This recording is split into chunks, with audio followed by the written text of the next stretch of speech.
बिस्मिल्लाहिर्रहमानिर्रहीम। अस्सलाम वालेकुम।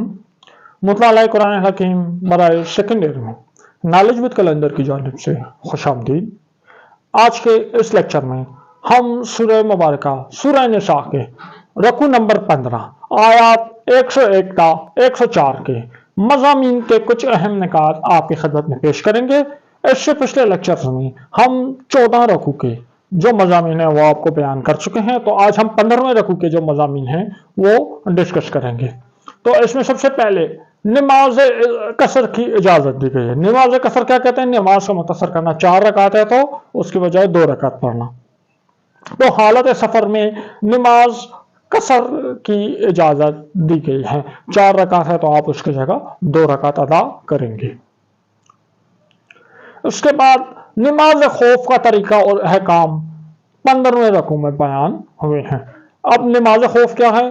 तो नमाज खौफ वो है कि हालत जंग में जब दुश्मन के हमले का खतरा हो और नमाज का वक्त हो जाए तो उस नमाज को उस वक्त नमाज खौफ अदा करने का हुक्म है। तो अब नमाज खौफ किस तरह अदा की जाएगी? नमाज खौफ अदा करने का तरीका है, तरीका भी परवरदिगार ने बता दिया कि तरीका यह बयान हुआ इन आयत मुबारका में कि मुसलमान फौज 2 हिस्सों में तकसीम हो जाएगी। 2 हिस्सों में तकसीम हो जाएगी। एक हिस्सा दुश्मन के बिलमुकाबिल खड़ा रहे, पहरा देगा, और जो दूसरा हिस्सा है, दूसरा हिस्सा क्या करेगा? एक हिस्सा इमाम के साथ 1 रकात पढ़े, 1 रकात इमाम के साथ पढ़े, एक हिस्सा दुश्मन के मुकाबिल खड़ा रहे। उसके बाद 1 रकात पढ़ने के बाद ये जो दूसरा हिस्सा ये जाकर पहले की जगह मोर्चा जन हो जाएगा और मोर्चा जन हिस्सा नमाज के लिए आ जाएगा और 1 रकात इमाम के साथ पढ़ेगा। तो ये क्या हो गया? इसमें अब इमाम की 2 रकात और फौज की 1-1 रकात हो जाएगी। अब जो है दूसरी रकात पढ़ने का तरीका, तो दूसरी रकात कुरान मजीद में नमाज खौफ के जो तरीका यहीं तक बयान हुआ है। दूसरी रकात पढ़ने का तरीका अहादीस में आया है और उसके मुताबिक कि जो दोनों फौज के दोनों हिस्से हैं, पहला हिस्सा दूसरा हिस्सा, एक हिस्सा इमाम के साथ पढ़ लिया, दोनों हिस्से बारी बारी 1-1 रकात बजाते खुद अदा कर रहे हैं। इसके बाद मुसल्लाह रहने का हुक्म कि नमाज खौफ के दरमियान सारी फौज को हथियारों से मुसल्लाह रहने का हुक्म है कि ताकि दुश्मन गैर मुसल्लाह देखकर अचानक हमला ना कर सके।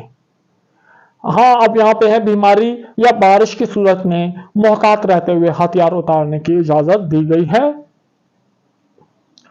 और नमाज खौफ अदा करने के बाद भी खड़े, बैठे, लेटे हर हाल में अल्लाह का जिक्र करने की तलकीन है। देखें, इंसान की 3 हालतें होती हैं, वो खड़ा होता है या बैठा होता है या लेटा होता है। तो नमाज खौफ अदा करने के बाद आप खड़े हुए या बैठे हुए या लेटे हुए, जिस हालत में भी हैं अल्लाह का जिक्र आप करेंगे। और खौफ और जंग की हालत के खात्मे पर नमाज आम हालात के मुताबिक अदा करने का हुक्म दिया गया है। नमाज मुकर्ररा वक्त पर अदा करने की ताकीद की गई है और इसी रकू मुबारक में एक और हुक्म है कि दुश्मनान इस्लाम के ताक़ुब में सुस्ती का मुजाहरा न किया जाए और जहाद में तकलीफ और नुकसान पहुंचने से न डरें। यह हुक्म दिया गया। देखें, जहाद से आप इसलिए जहाद से ना घबराएं कि तकलीफ होगी, मुझे नुकसान पहुंचेगा, कि जंग में दोनों फरीकीन का नुकसान होता है। जब जंग होती है तो मुसलमानों का भी नुकसान होता है, कफार का भी नुकसान होता है। आपने नुकसान से घबराना नहीं है, क्योंकि लेकिन अब नुकसान तो दोनों का हो रहा है, लेकिन मुसलमानों को अल्लाह की तरफ से अजर और सवाब और जन्नत की बशारत है, जबकि कफार को ऐसी कोई उम्मीद और खुशखबरी नहीं है। तो इसके साथ ही रकू नंबर 15 अपने इख्तिताम पे पहुंचा। अगले लेक्चर में इंशाल्लाह रकू नंबर 16 के मज़ामीन के साथ आपकी खिदमत में हाजिर होंगे।